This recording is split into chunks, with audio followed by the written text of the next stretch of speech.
Guys, একটা সুন্দর শায়রি বলি।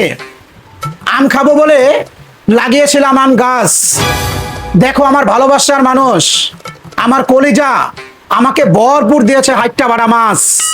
এটা বাটা মাছ ভাই, বাটা, বরিশালেরা বলে হাইট্টা বাটা।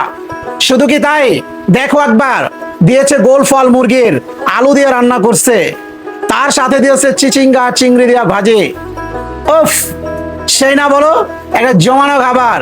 তো কথা আর বাড়াইতে চাই না, এরকম একটা খাবার দেখে ভিডিও করতে বসে পড়লাম। তো চলো একটু বিসমিল্লাহ বইলা শুরু করি। গাইস, শায়রিতে হাইট্টা বাটা মাছ নিয়ে কথা বলছি, দেখো ছোট মাছ, এটা দিয়ে বিসমিল্লাহ করব সর্বপ্রথম। বিসমিল্লাহ।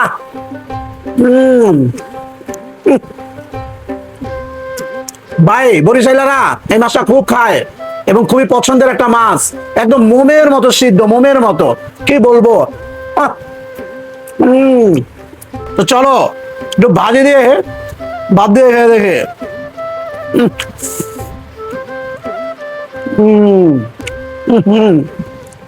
বাহ, অসাম লেভেলের হয়েছে সত্যি ভাই, খেতে খুব পছন্দ করি।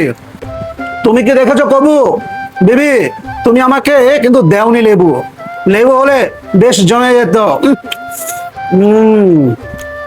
ট্রাই করবেন আমার ভিডিও দেখার, আর বেশি বেশি লাইক কমেন্ট শেয়ার করবেন। তার সাথে মুরগির গোল ভর।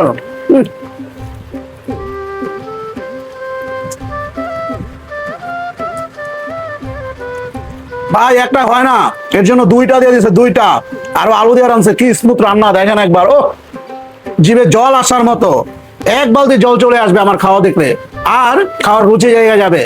যেমন হয়েছে হাইট্টা বাটা মাছ, এমন হয়েছে ডিম আলুর তরকারি, আর দুর্দান্ত লেভেলের হয়েছে ভাজি। ভাই শেষ করে দেখাও।